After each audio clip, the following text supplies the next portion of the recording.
Criminals can be scary, and what further way to scare people than to say something absolutely terrifying before you die? These people had that exact idea. Hello everyone, and welcome back to our channel. I'm your host Emily, and today we'll be counting down our list of the top 10 scary last words by convicts that will terrify you. Number 10. Aileen Wuornos. Aileen Wuornos was an American serial killer and prostitute who operated in Florida. In 1989 to 1990, while engaging in street prostitution along highways, she shot dead and robbed 7 of her male clients. She claimed that her clients had either taken advantage of or tried to take advantage of her, and that all the deaths were committed in self-defense. Aileen was sentenced to death for 6 of the deaths, and on October 9th, 2002, after 12 years on Florida's death row, she was executed by lethal injection. Her last words were, "I just like to say I'm sailing with the rock and I'll be back like Independence Day with Jesus June 6th. Like the movie Big Mothership and all, I'll be back." Number 9. Robert Charles Towery. Robert Charles Towery ended the life of Robert Jones, a philanthropist who loaned money to him on several occasions and used him as a mechanic. Robert Jones was in his home when Robert Towery asked him to use his phone. Once inside, he pulled a weapon on him and handcuffed him. He then proceeded to take $1,200 and load jewelry, electronics, and other items into his car before he led his victim to the master bedroom at gunpoint. He laid the victim face down on the bed and injected him using a veterinary syringe filled with battery acid. He told the victim the substance would put him to sleep, but he passed away. Robert was arrested and put on death row in Arizona. On March 8, 2012, he was put to death by lethal injection. During Robert's last moments, he apologized to the victim's family and cursed his bad mistakes. His last words were, "I love my family, potato, potato, potato." The potato reference was a secret message to his nephew. Apparently, it's the sound that a Harley-Davidson motorcycle makes when the engine is idle, and it was a way of saying that everything is okay, or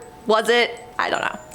Number 8. Grover Cleveland Redding. Grover Cleveland Redding believed he was the Prince of Abyssinia and was on a mission to bring his people back to the homeland. He started an anti-government riot, and at some point the Abyssinians started burning US flags. 2 white cops approached them, but the Abyssinians were armed and chased them off. A black cop approached them and he was shot. One Abyssinian burned a flag and quoted it, shouting the following, "As we have destroyed these flags, we are going to destroy your government. Our government is backing us." This provoked the calling of every Southside police district to send 20 men and a commanding officer to the protest. Allegedly, 700 policemen responded in 20 minutes. They stopped the Abyssinians before any more violence. All participants were arrested within a week, and Grover was sentenced to death for starting an anti-government riot in which 2 of his followers were killed. He was hanged, and his last words were, "I have something to say, but not at this time." And I guess we'll never know. Number 7. Thomas Grasso. On December 24th, 1990, Thomas Grasso strangled Hilda Johnson using her Christmas tree lights in her Tulsa home. He stole $8 from her purse, $4 in loose change, and her television set, which he sold for $125. 6 months later, after moving to New York, he ended the life of Leslie Holtz, a man from Staten Island, on July 4th, 1991, and stole his security check. New York detectives investigating the death of Leslie arrested Thomas, and within 2 weeks he had confessed to the police. He first told investigators about the Staten Island killing and then about the death of Hilda Johnson. He pleaded guilty and was sentenced to 20 years to life on April 21st, 1992 for the death of Leslie, and on September 28th, 1992 he pleaded guilty to the death of Hilda and was sentenced to death in Oklahoma. Although his last meal included 4 dozen steamed mussels and clams, a Burger King double cheeseburger, a half dozen barbecue spare ribs, and 2 strawberry milkshakes, he was disappointed that they substituted spaghetti for SpaghettiOs. Due to this, his final words were, "I did not get my SpaghettiOs, I got spaghetti. I want the press to know this." Now, not that this is scary necessarily, but you gotta admit, it's messed up. It was his last meal ever and they didn't provide it to him. Number 6. Tom Blackjack Ketchum. Tom Blackjack Ketchum was an American cowboy who later became an outlaw. Blackjack and a group of others were named as robbers of a railway train in 1892 with a large payroll aboard. The second major crime attributed to Blackjack was the death of a neighbor, John N. It's alleged that he was also involved in the disappearance and presumed deaths of Albert Jennings Fontaine and his son Henry Fontaine in early June 1896. Then Blackjack and his brother Sam, and possibly others, robbed a combined store and post office. On July 11, 1899, the gang, without Blackjack, robbed a train again at Twin Mountain, and on August 16, 1899, Blackjack, supposedly knowing nothing about the July 11th holdup, single-handedly attempted to rob the same train again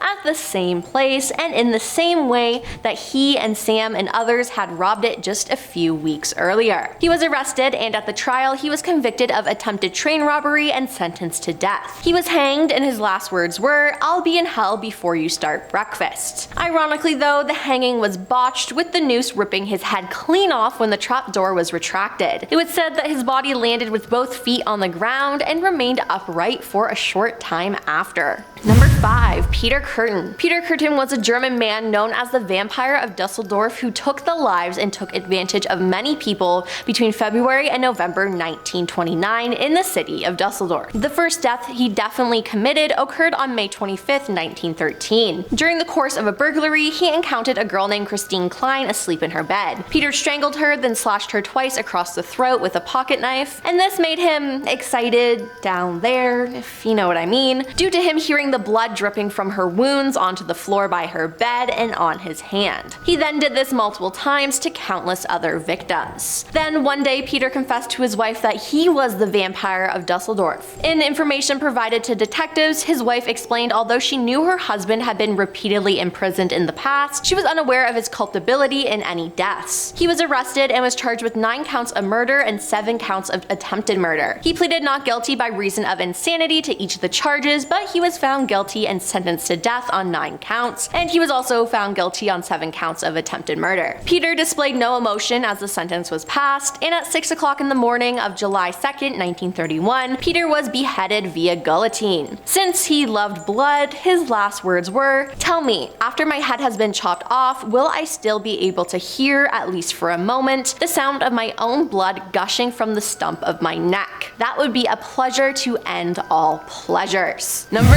4. Georges Jacques Danton. Georges Jacques Danton was a French lawyer and leading figure in the French Revolution. In August 1792, he became the French Minister of Justice and was responsible for inciting the September massacres. In spring 1793, he supported the foundation of Revolutionary Tribunal and became the first president of the Committee of Public Safety. Georges was a key figure in the case of Duamoris. In early October 1793, he left politics but was urged to return to Paris to plead as a moderate for an end to the terror. His continual criticism of the Committee of Public Safety provoked further counterattacks. At the end of March 1794, he made a speech announcing the end of the terror. Within a week, he became embroiled in a scandal concerning the bankruptcy proceedings of the French East India Company and was guillotined by the advocates of the revolutionary terror after accusations of conspiracy towards the enemies of the revolution. On March 30th, the 2 committees decided to arrest him and he was sentenced to death. He was one member of a group of 15 people beheaded on April 5th, 1794. His last words spoken to his executioner were, "Don't forget to show my head to the people, it's well worth seeing."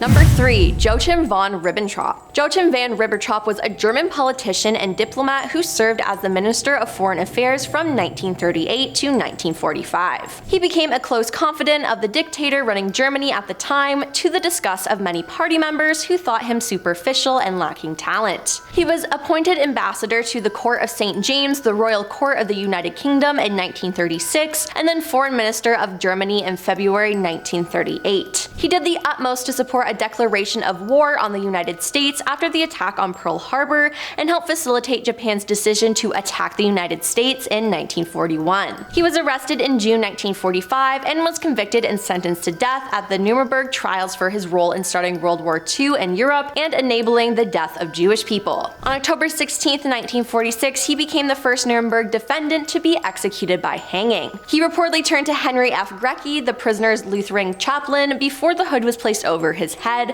and whispered, "I'll see you again." Number 2. Karl Panzram. Karl Panzram was a killer, arsonist, burglar, and someone who took advantage of men. In prison confessions and in his autobiography, he confessed to having committed 21 deaths, only 5 of which could be corroborated. He is suspected of ending the lives of more than 100 men in the United States alone and several more in Portuguese Angola. He also confessed to having committed more than 1,000 acts of taking advantage to men. His last words were, "In my lifetime, I have murdered 22 human beings. I have committed thousands of burglaries, robberies, robberies, larcenies, arsons, and last but not least, I've committed sodomy on more than 1,000 male human beings. For all those things, I am not in the least bit sorry. Now, that is just plain disturbing. He had no remorse at all, and it seems like he confessed to an extra death. And coming in at number 1 is Jake Bird. In 1949, Jake Bird, sometimes referred to as the Tacoma Axe Killer, was arrested by police after breaking into the home of Bertha Klutt and her daughter Beverly June Klutt and ending their lives with an axe. Upon questioning by authorities, Jake revealed intimate knowledge of 33 other deaths of Caucasian women, which made him a prime suspect in those as well. On July 15, 1949, he was hanged at the Washington State Penitentiary, but not before he uttered what would be later known as the Bird Hex in his final statement. He said, "I'm putting the Jake Bird Hex on all of you who had anything to do with me being punished. Mark my words, you will die before I do." Now, the real scary thing about this though is within a year of his execution, 6 people connected to his case did die. So is it a curse? Was it a coincidence? Who knows? Well, that's all for our list of the top 10 scary last words by convicts that will terrify you. What would you want your last words to be? Let us know in the comments down below, and hey, why not give this video a big thumbs up in the meantime. I'm your host Emily, and we'll see you next time. Peace.